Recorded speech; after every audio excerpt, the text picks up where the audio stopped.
Welcome back, Kaiju fans, to another crisp review. Today we have a viewer-requested review of the NECA Deluxe OTACHI. This is the land form.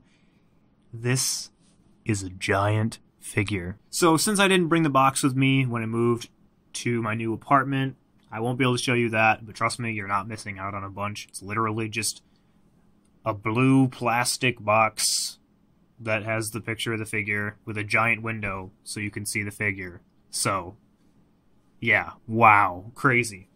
So, getting right into this figure, it is massive, it's huge, it's like a foot or more long when you extend it out all the way. It's gigantic, and you know what? That's what makes it awesome, right? So the figure itself is like this greenish color. It's like a sea foam or like almost like a grassy green in parts with a bunch of like blue dots and accents all over the figure to give it a glowing effect. It looks really good. It's like sky blue with like white shimmers inside of it. It really makes the figure have the glowing appearance that the kaiju had in Pacific Rim. So that's awesome. It has that detail all along the sides, along the top of the figure. Oh my god, he's falling over. And on the tip of the tail has it in there.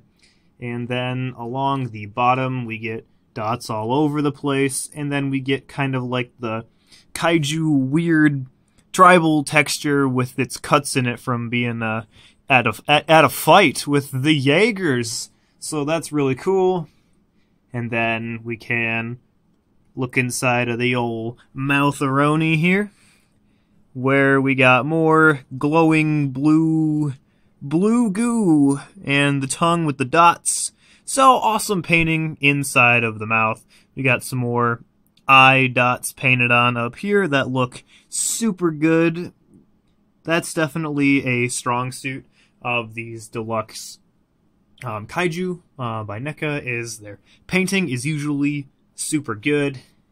And then the last bit of painting we get is right along the arms in here, where it's kind of just a bluish texture that is resembling the folded wing. So the detail on Otachi, she's just covered in detail. It's incredible. We have all these individual scales in here along the arms. This plated armor on top looks awesome. All these actually go down pretty far for their individual sculpts, transitioning to more spikes and scales and protrusions and spiky doos. Literally everywhere, all along the tail, all inside of the tail mouth thing. And these are all actually really sharp. The toenails look awesome. They're super long. They're not made out of like a cheap plastic, so you don't have to worry about them breaking off. The fingernails... Wait. What in God's name is this, NECA? Whose fingers are like this? This is fine. What did you do? What did you do? Jesus! Alright, other than that, moving back on, the top of the head's like extra eye sensor things, they look great. There are plenty of details engraved all over the head.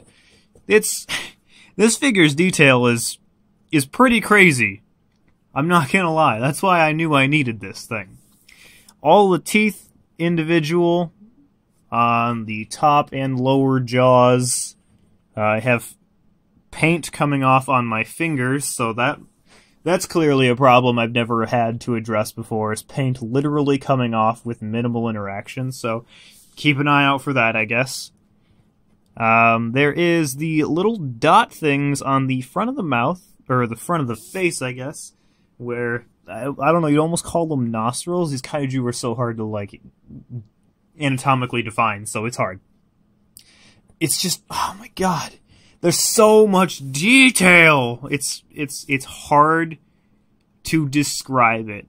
Hopefully this is capturing enough of that detail for you to just see how magnificent she really is.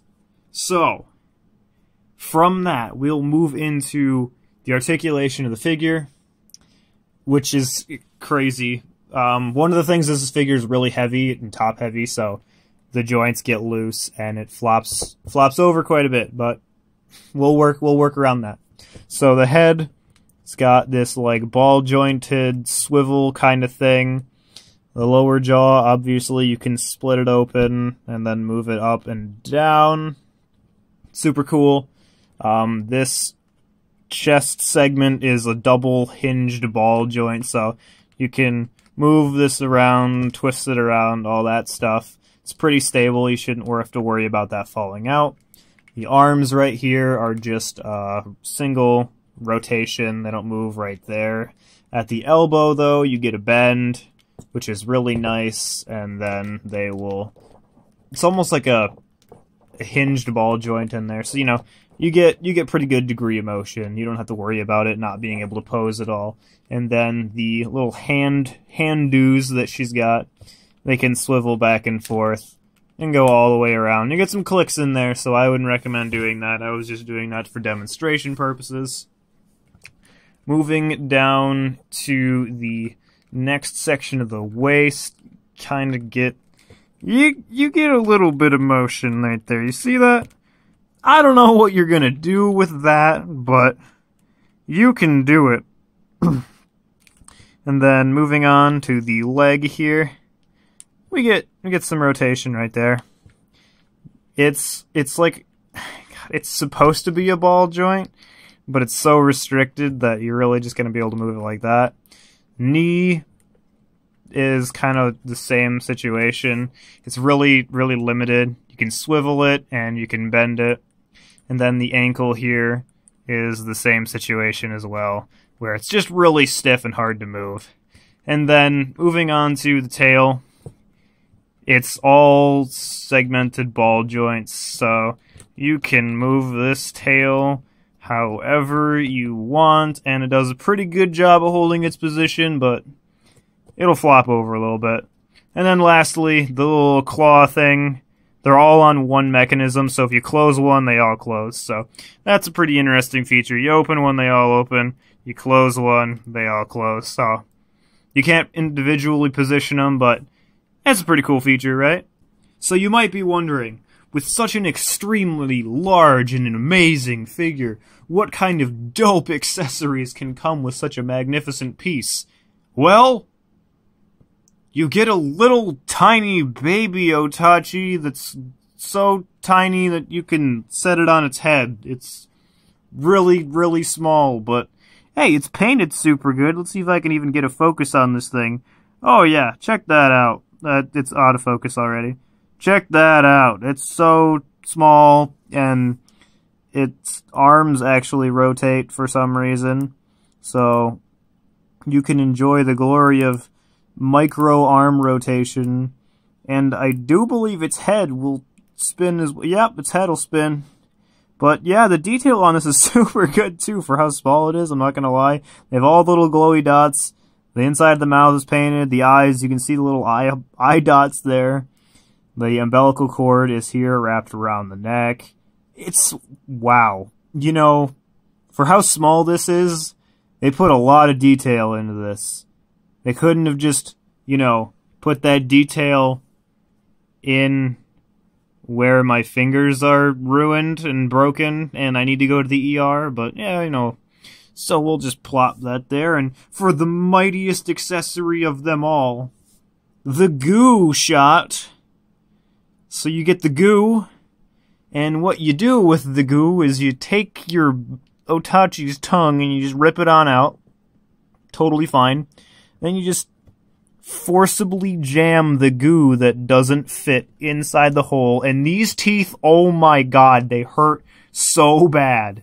So you're going to enjoy that if you have this figure. And then you can put the goo shot in the mouth of her so she can goo your gypsy danger. So that's the accessories for this giant and overpriced figure is those two things. So if you want to know how big this is with some Jaegers, here you get the San Diego Comic-Con exclusive Crimson Typhoon, the Ultimate Striker Eureka, and Ultimate Gypsy Danger. And she is so long and huge compared to them, it's kind of crazy. Let's get these two out of here since, you know, they're obsolete, don't matter, they're useless, and get destroyed. I didn't say anything. Look at how long this thing is compared to the Jaegers. It's so big.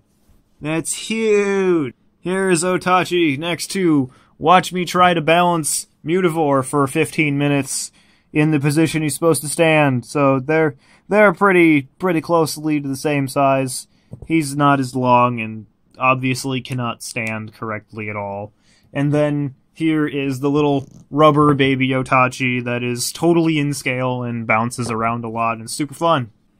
And if you don't have a billion Pacific Rim figures laying around, here is the NECA Godzilla 2014 and then the SH Monster Arts GMK Godzilla, and they're, you know, also very small compared to how big she is as a giant. So, final impressions of this figure. It looks amazing. It does. It looks amazing. And if you get it, you're probably going to be spending most of your time with this figure trying to make it stand in a position that looks somewhat natural because of how much the joints do not want to cooperate with you or each other. Even this, I can't even get her freaking hand to sit flat on the ground because of how much the joints hate me. But that's fine. The detail and size totally make up for how not good of a position this figure is sitting right now. Like I said, the detail's amazing. You might be wondering, so how much is this going for right now? Well, honestly, this figure is usually anywhere between $100 and $300, depending on the person you're trying to get it from, which is insane. You'd probably be better off getting the flying form without the tail and the wings extended, because that's easier to find for a cheaper price. This one's ungodly expensive now. Mine was like $60, which is the original price, because it was the last one that my local mall had, and they were just trying to get rid of it, so I figured, hey, I'd get it. And good thing I did, because it's so expensive now. But if you want to get it, and you're willing to pay $100 plus, $150 plus dollars for it, that's on you. That's an insane amount of money for a NECA figure, when, you know, all of their other super common figures are relatively cheap and easy to find. So that's really going to be it for this review. It's an amazing figure. It has problems, and it's really expensive. That's honestly the way I'm going to put it. But let me know what you guys think about the figure if you plan on getting one, and I will catch you all in the next video. Thank you for making it to the end of the video. I appreciate it a lot. As always, liking, commenting, and sharing really helps out my channel. And make sure you're subscribed if you want to stay up to date on the latest kaiju news and crisp reviews.